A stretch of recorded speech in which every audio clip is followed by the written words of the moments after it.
Hello and welcome লন্ডনে বাঙালি রান্নাঘরে। আজকের রান্নাঘরে আছে খুবই সুস্বাদু এবং সহজ একটি বাঙালি রেসিপি, রুই পোস্ত।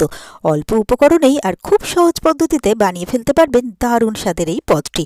গরম ভাতের সাথে রুই পোস্ত হলে খাওয়ার মজাই আলাদা। প্রথমেই আমি নিয়ে নিয়েছি 4 পিস রুই মাছ, যেটা আমি ভালোভাবে ধুয়ে পরিষ্কার করে নিয়েছি। এরপরে আমি এতে দিয়ে দিচ্ছি নুন, দিয়ে দিচ্ছি খুব সামান্য পরিমাণে হলুদ।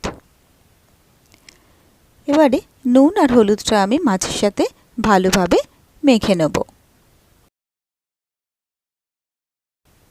এরপরে আমি নিয়ে নিয়েছি 3 টেবিল চামচ পোস্ত আর একটা কাঁচা লঙ্কা, যেটা আমি পেস্ট করে নিয়েছি। এরপরে আমি ওভেনে বসিয়ে দিয়েছি একটা ফ্রাইং প্যান, দিয়ে দিচ্ছি সর্ষের তেল।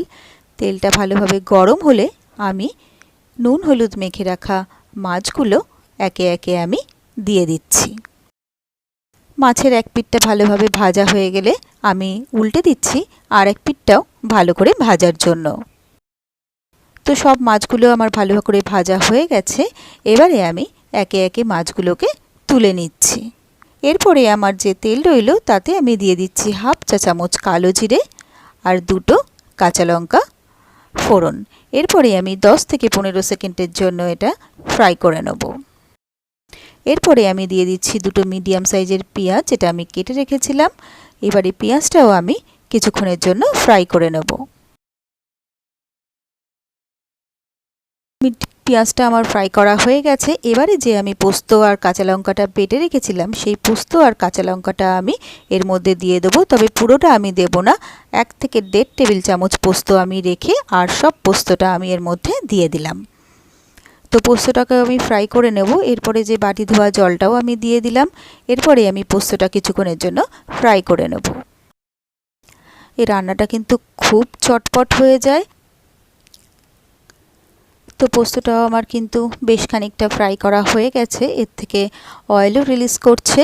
এরপরে আমি নিয়ে নিচ্ছি 1 টেবিল চামচ টক দই, যেটা আমি ভালোভাবে ফেটিয়ে নিচ্ছি। টক দইটা আমি এই পোস্তর মধ্যে দিয়ে দিলাম। এরপরে আমি কিছুক্ষণের জন্য একটু এটা কষিয়ে নেব। আর এই পোস্তর মধ্যে যদি একটু টক দই দেওয়া যায় তাহলে কিন্তু পোস্তর টেস্টটা আরও বেশি ভালো লাগে। এরপরে আমি দিয়ে দিচ্ছি প্রায় 1.5 থেকে 2 কাপ মতো জল। তো জলটাকে ভালোভাবে মিশিয়ে নিচ্ছি। এরপরে আমি দিয়ে দেবো এর মধ্যে স্বাদ মতো নুন। তবে এখানে কিন্তু আমি আর হলুদ ব্যবহার করব না, আমি মাছ ভাজার সময় অল্প হলুদ ব্যবহার করেছিলাম। আপনারা চাইলে এখানে হলুদ ব্যবহার করতে পারেন। তো গ্রেভিটা আমার বেশ একটু ফুটে উঠেছে। এইবারে আমি ভেজে রাখা রুই মাছগুলো একে একে গ্রেভির মধ্যে দিয়ে দিচ্ছি। এবারে মাছগুলো ভালোভাবে গ্রেভির সাথে এপাশ ওপাশ করে আমি একটু মিশিয়ে নিচ্ছি। এরপরে আমি দিয়ে দিচ্ছি চিড়ে রাখা 2টো গোটা কাঁচা লঙ্কা। এরপরে আমি এটাকে ঢাকা দিয়ে দেবো 3 থেকে 4 মিনিটের জন্য। তো 3-4 মিনিট পরে আমি ঢাকনাটা খুললাম। এবারে আমি একটু নেড়ে চেড়ে নিচ্ছি আর মাছগুলোকে আমি আরও একবার করে একটু উল্টে পাল্টে।